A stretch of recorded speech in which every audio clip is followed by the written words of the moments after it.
This was designed for two priests, one for administration and another for education.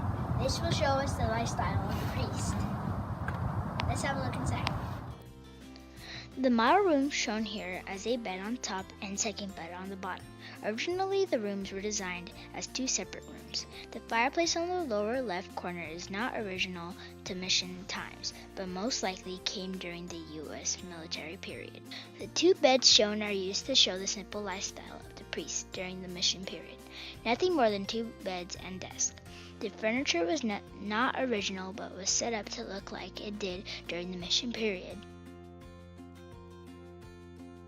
On the top, there is a model of the land before the mission settlement. There wasn't much more than river. The first mission was built here because they believed the river would provide a good water supply. They were wrong and had to move to a new location. This is a model of what the mission looked like during the mission period. The location was believed to have a much better water supply, and they were right this time. The clothes worn by priests was called a habit. The gray habit was the type of color habit that Father Unipero wore. The priests didn't start wearing brown until 1897. The knots on the cord represent vows of poverty, chastity, and obedience. The image on top shows the priests departing for the missions. The lower picture shows how the Franciscans traveled as they came and went.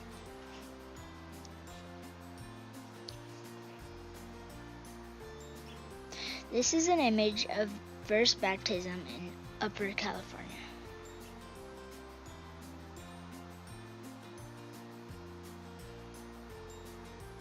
This image shows the founding of Mission San Diego.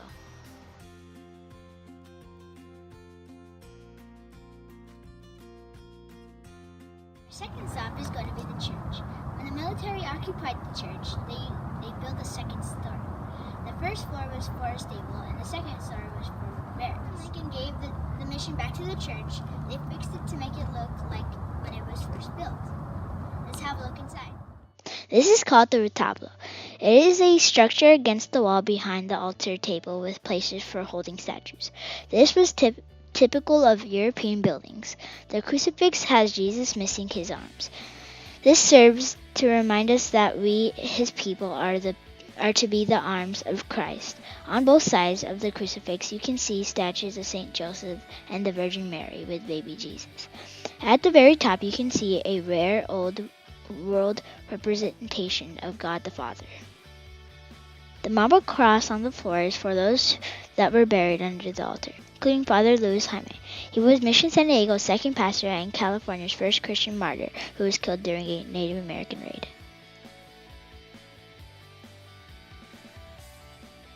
This picture is of La Virgen de Candelaria.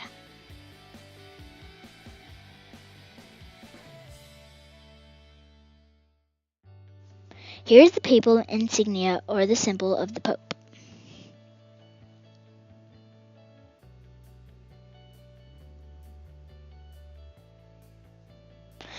This is the canopy.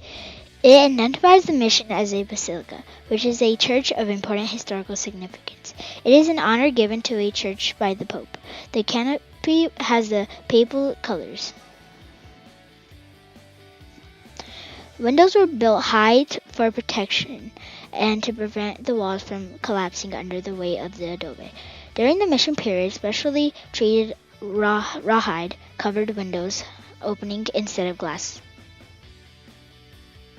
The church is 150 feet long, 35 feet wide, and 29 feet high. The church is long and narrow because the width of the building was based by the height of trees available for the beams on the roof.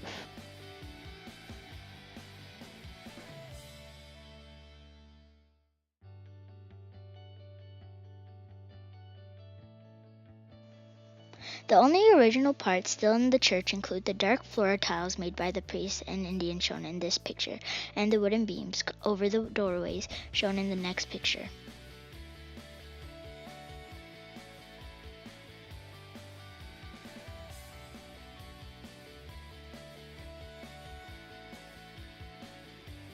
Shown here is a crucifix like you find in the church today, as well as a confessional for the sacrament of reconciliation.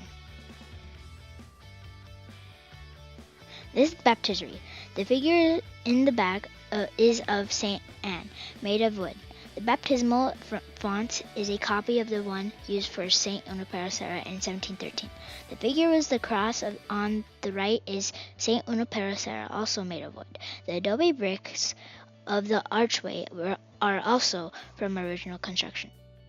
The Campanario. Bells were very important in day-to-day life in the mission. The bells played a different sound and rhythm for things like mass, work, and meals. The campanario is 46 feet high. The crown-topped bell on the lower left is named Ave Maria Purísima or Immaculate Mary. A crown-topped bell was usually supplied by the Spanish king. This bell was hung in the campanario after the reconstruction of Mission San Diego in 1931. The bell on to the right is called Mater Dolorosa Our Lady of Sorrows, and it was constructed from bell fragments found in the area of the mission. The bells would also signal danger, honor the dead, and to celebrate feast days, weddings, and fiestas. The garden became part of the mission when it was rebuilt. There's things like trees, plants, and you might even see some crosses that represent the Native Americans that died during the mission period. At the garden, you can see many statues, like this St. Joseph, who many believe that he saved the mission through prayer. The garden did not become a formal part of the mission until after it was rebuilt in 1931. The crosses throughout the garden are made from original mission tiles. They were placed here to remember the Indians who died during the mission period.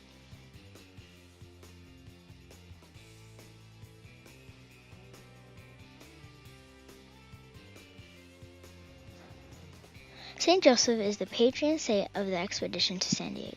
As I stated before, many people believe he miraculously saved the expedition and prevented people from abandoning the mission by praying for the arrival of a supply ship.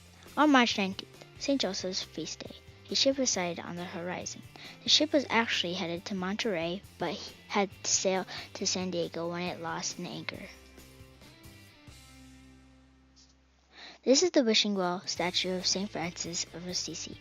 It represents the founder of the Franciscan order. St. Francis dedicated his life to preaching, teaching the faith, caring for the sick, loving nature, and restoring abandoned churches. The priests who established and worked at the 21 missions in California were Franciscans. Throughout the garden, you can find various plants such as palm trees, aloe vera, and roses. There are also different statues and religious items throughout the garden. When the mission was rebuilt, they tried to make everything look as close to the original as possible.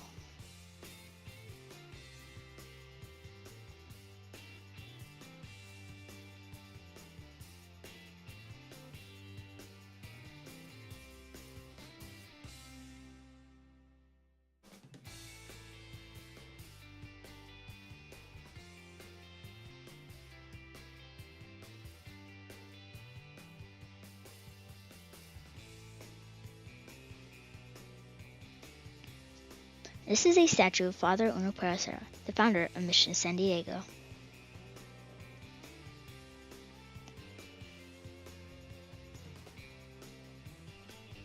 Here is a statue of Saint Anthony of Padua. He is the patron saint of lost and stolen articles. He is typically shown holding baby Jesus, a lily, or a book, sometimes all three. Special artifacts that were in the original mission. There are a lot of different pictures throughout the museum. A lot of them show how the mission looked when it was first built.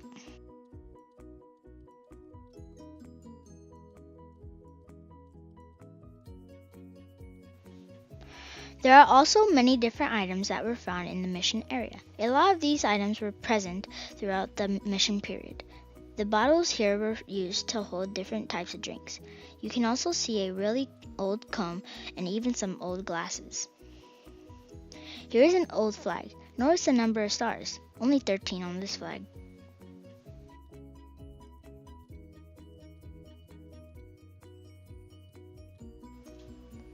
You can see some old statues, instruments, and even old chalice.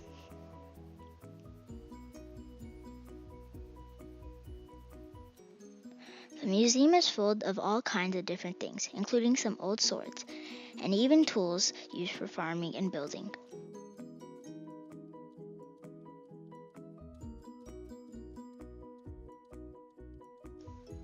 You can see an Indian woman making her own bowls and vases to be used throughout the mission.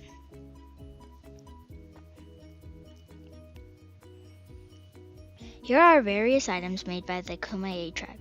They were actually hunter-gatherers. They knew the land very well and were very good at farming and growing wild plants. They taught the Spanish how to best use the land. The item that looks like a pot in the lower left corner is actually the original baptismal font for Mission San Diego. This is the end of our tour of Mission San Diego.